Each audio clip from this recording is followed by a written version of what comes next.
Hello বন্ধুরা, আজ আমি তোমাদের সাথে শেয়ার করছি আমাদের এক দাদার রিসেপশনে ফ্যামিলির সাথে কাটানো কিছু মুহূর্তের ভিডিও ক্লিপ। বিয়েবাড়ির এই সিজনে আমাদের ফার্স্ট বিয়েবাড়ি ছিল এটি। আমাদের ফুল ফ্যামিলির নেমন্তন্ন ছিল চন্দননগরে। তো আমরা ভেন্যুতে পৌঁছে দেখি আমাদের ফ্যামিলির সবাই একসাথে এন্ট্রি করছি। দেখো কি সুন্দর সাজিয়েছে গেট। এটা ছিল চন্দননগরের আনন্দ মেলা ব্যাংকোয়েট হল। যাই হোক, আমরা ভেতরে ঢুকে তো অবাক হয়ে গেলাম, কতটা জায়গা নিয়ে এই হলটা, সাথে পুলও আছে। পুলে ওয়াটার শো হচ্ছে, জাস্ট দারুণ লাগছে। চলো আমি তোমাদের ঘুরিয়ে ঘুরিয়ে দেখাই। তোমাদের কি মনে হচ্ছে এই এত সুন্দর সাজানোটা নিশ্চয়ই কোনো ওয়েডিং প্ল্যানার দিয়ে করানো হয়েছে? কিন্তু তোমরা কি জানো, এই পুরো ভেন্যুর ডেকোরেশনের আইডিয়াটা আমার দাদার ও ভাইপোর। যাই হোক, আমরা পৌঁছানোর পর দেখি গ্রুম ও ব্রাইড কেউই রেডি না, তাই আমরা স্টার্টার খেতে আরম্ভ করে দিয়েছিলাম সবাই মিলে। এখানে দেখো, স্টার্টারের জন্য জল, কফি, পকোড়া, ফুচকা স্টল করা ছিল। তো আমরা সবই একটু একটু করে খেয়ে নিলাম। তারপর আমরা এখানে একটা ফটো জোন করেছিল, তো সেখানে দাঁড়িয়ে আমরা সবাই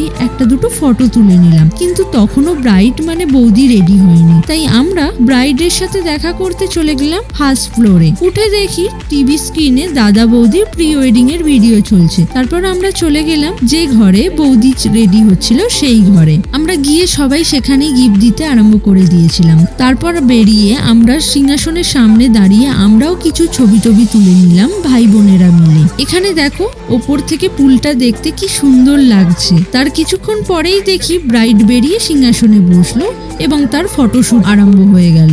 যাই হোক, আমরা কিছুক্ষণ কথা টথা বলে ব্রাইড ও গ্রুমের কিছু ছবি তুলে আবার নিচে চলে গেলাম মেন কোর্সের জন্য। খাবারের এই জায়গাটা দেখো, একদম পুলের ধারে, গরমকালের জন্য একটা পারফেক্ট জায়গা। এর মধ্যে আমাদের এক দিদি এতক্ষণে এসে পৌঁছেছে, তাই কিছু কথা বলছে দাঁড়িয়ে, আর দাদা সেখানে বলছিল কিভাবে ডেকোরেশন করেছে এইসব। তো তারপরে আমরা বসে গেলাম সবাই মিলে খেতে। দেখো, এই সাইডটা আমরা পুরো লাইন দিয়ে বসে গেছি আমাদের ফ্যামিলির সবাই। এখানে আমি প্লেট ওপেন করে নিলাম। এই দেখো মেনু কার্ড, এর মধ্যে খাবার সার্ভ করতেও শুরু করে দিয়েছিল আমাদের। ফার্স্টেই ছিল কড়াইশুটির কচুরি ও চানা পনির মশলা। তো আমরা খেতে আরম্ভ করে দিলাম ভিডিও অফ রেখে।